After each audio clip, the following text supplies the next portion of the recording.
Well, our friends in the New World Order have definitely been busy in the year 2011, especially in the Middle East. But not only there, but especially in the Middle East.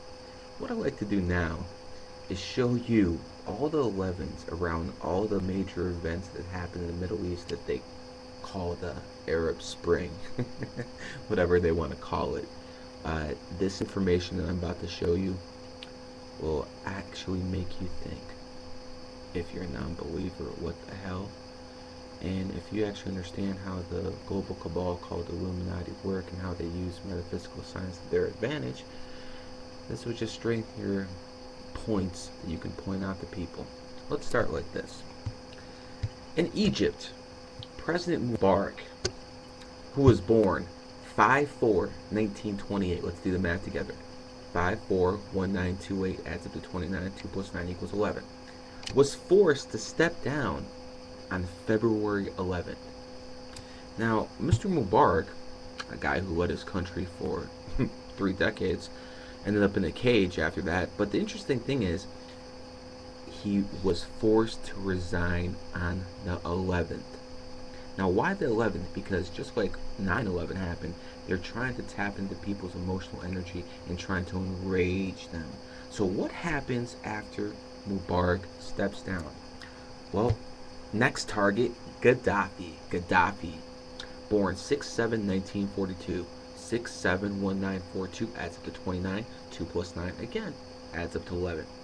And Gaddafi, the interesting thing about Libya was Libya got invaded in 2011 the same way they got invaded 100 years before in the year 1911 by the Italians. Funny how history works out. At least that's what you guys can think it's funny. This is serious business, folks. Well, right after Gaddafi was killed, obviously he was killed on the 20th. And by the way, anything that happens on the 11th, 20th, and 29th is basically an 11. For people who don't understand why 20 is 11, well, you gotta know a lot about a lot, and I'm not gonna waste my time, basically explaining it for 15 minutes. Study numerology for a few years, you'll figure it out. Well, right after Gaddafi was killed, you know what they started talking about? They started talking about Syria. Meet President Assad, who happens to be born on 9/11. Oh, I'm not kidding. 9/11. Now, let me tell you some interesting information about Syria. The Russians have troops there. The Russians have a base there, and since the Russians, Chinese represent the polar opposite of the American British Empire, uh, that might actually be a big, big deal. But see, that's not the only thing that's going on in the year 2011. You see, in Iran, the mullahs in Iran just let their people invade the British embassy there on 11/29. Again, the 29, 2 plus 9 equals 11. Now, other people who could be in trouble in the Middle East in the near future is the Algerian president, who happens to be born, oh, you guessed it, on the 20th. Yeah, he's probably going to be out pretty soon. I'd say 2012, 2013, definitely end game for him. But like I said, go down the list from Gaddafi to Mubarak. Oh, I almost forgot about this guy. No, he's not on 11. But you know what the interesting thing is?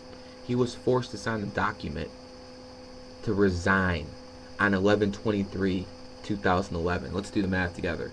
1123 2011 again. You have an 11. So as I said before, our Illuminati friends have been very, very busy in the year 2011. If you think this is a coincidence, well, what can I tell you? You know, if you can't see what is actually going on, I don't know what to tell you. I mean, look at a map of the Middle East right here. We have Egypt that has fell. Libya, the regime has been changed. Over here in Syria, right now we're going for regime change. I mean, this is going on all throughout the Middle East in the year 2011, where they're going after every single president who is on the hit list in the year 2011. Think about it. Why is that? And for all of you people who think it's a coincidence, remember, any person just has an 11% chance of becoming on 11, either born on 11/29 or 20th, or they're 11 in total, like Barack Hussein Obama, who was born 8/4/1961, 8/4/1961, adds up to 29, 2 plus 9 equals 11. So like I said, folks, from 9/11 to 3/11 in Japan this year, to the Ivory Coast, where NATO and the French have been so busy liberating the planet this year with Libya and the Ivory Coast when they forced President Gbagbo out on 4/11 this year. A lot of things happening in the year 2011. Only question is, are you seeing it? As always, I'm going to leave you with this. Smart. Take it from the weak. That's the way it's always going to be.